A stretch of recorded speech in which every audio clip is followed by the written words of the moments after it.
Kita ingin membangun kesadaran kolektif masyarakat kita bahwa pada akhirnya pembangunan itu untuk rakyat, bukan sebaliknya. Pembangunan infrastruktur itu penting, tetapi jangan sampai melupakan pembangunan manusianya. Betul? Faktanya harga-harga bagaimana Bapak Ibu sekalian? Harga-harga mahal? Dalam 3 tahun terakhir ini, pemerintah menggenjot pembangunan infrastruktur.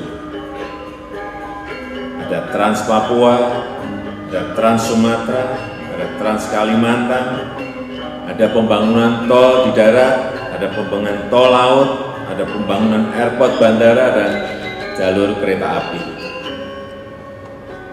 Tapi tolong jangan dimaknai, sekali lagi, tolong jangan dimaknai sebagai pembangunan infrastruktur fisik semata. Ini banyak yang keliru. Jangan pula dimaknai untuk pembangunan ekonomi semata. Ini juga masih banyak yang keliru. Tapi pembangunan infrastruktur fisik tersebut adalah bagian penting dari pembangunan infrastruktur budaya, yaitu infrastruktur yang akan semakin mempersatukan 714 suku yang ada di bumi Nusantara ini. Pembangunan infrastruktur yang terjadi selama ini itu tidak hanya fokus ke infrastruktur, tetapi juga di mana membangun fundamental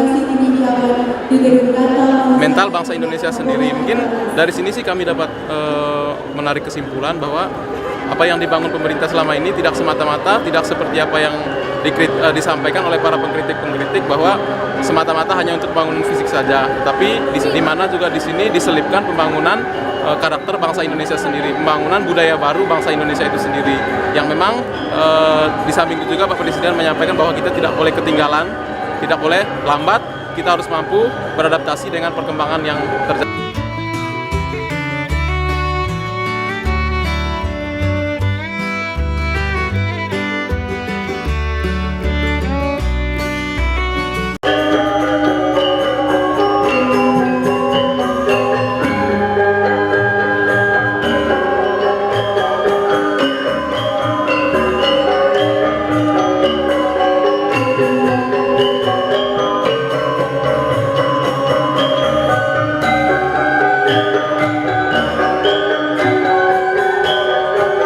Saya sangat bangga sekali Pak kedatangan Bapak Presiden ke sini, karena kami kampus yang tidak begitu besar, tapi Bapak Presiden bersedia mengunjungi kampus kami, jadi kami sangat terima kasih sekali dari beliau. Dan kami sangat senang sekali dan bangga menerima kedatangan Bapak Presiden. Nama saya Shigemi Sakakibara.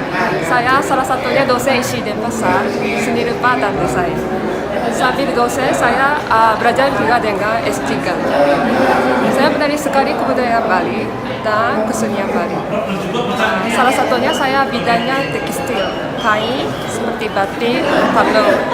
Ya, antara itu saya yang menarik karena bahasa Indonesia itu sangat kaya tentang kain sama tasri ornamen segala macam. Jadi saya lagi belajar tentang kerajinan tangan sama desain dan lain-lain.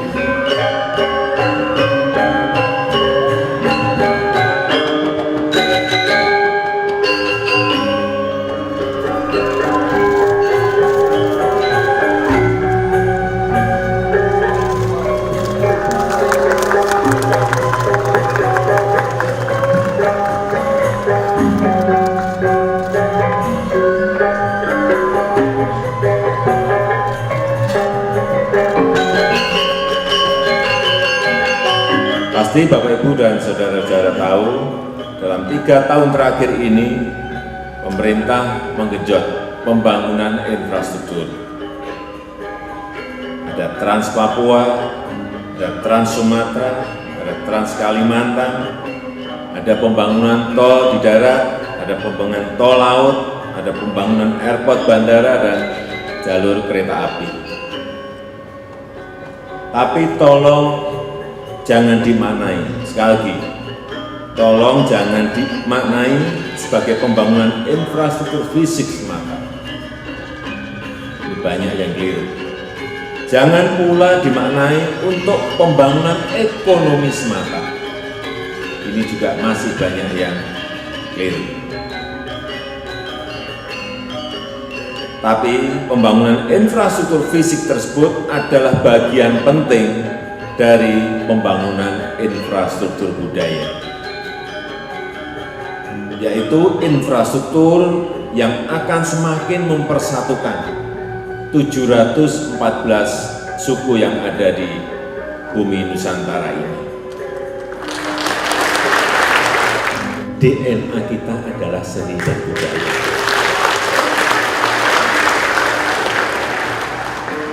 Kita memiliki 714 suku dengan ciri khas budaya dan seni, adat dan tradisi masing-masing. Artinya, kita memiliki paling sedikit 714 sumber energi untuk dikembangkan secara kreatif. 714 sumber inspirasi untuk melakukan lompatan-lompatan, loncatan-loncatan kemajuan di bidang seni budaya. Baik dalam bentuk seni rupa, seni pertunjukan, seni media, seni desain, dan yang lain-lainnya. Apalagi kalau dipadukan dengan seni-seni kontemporer yang jumlahnya juga begitu banyak, termasuk seni digital. Semuanya adalah sumber kekuatan, sumber keunggulan yang hanya dimiliki oleh bangsa kita, Indonesia, yang tidak dimiliki oleh bangsa-bangsa yang lain. Pembangunan infrastruktur yang terjadi selama ini itu tidak hanya fokus ke infrastruktur, tetapi juga di mana membangun fundamental mental bangsa Indonesia sendiri. Mungkin dari sini sih kami dapat menarik kesimpulan bahwa apa yang dibangun pemerintah selama ini tidak semata-mata, tidak seperti apa yang disampaikan oleh para pengkritik bahwa semata-mata hanya untuk pembangunan fisik saja, tapi di mana juga di sini diselipkan pembangunan karakter bangsa Indonesia sendiri, pembangunan budaya baru bangsa Indonesia itu sendiri, yang memang di samping itu juga Pak Presiden menyampaikan bahwa kita tidak boleh ketinggalan, tidak boleh lambat, kita harus mampu beradaptasi dengan perkembangan yang terjadi. Perkuliahan yang tadi kami alami sangat luar biasa, mimpi kami terjawab, di mana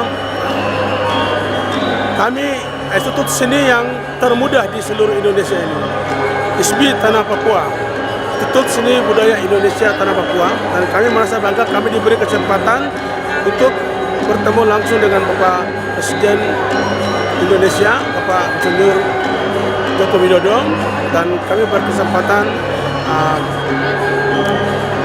menerima kuliah umum dari Bapak Presiden, hal yang luar biasa.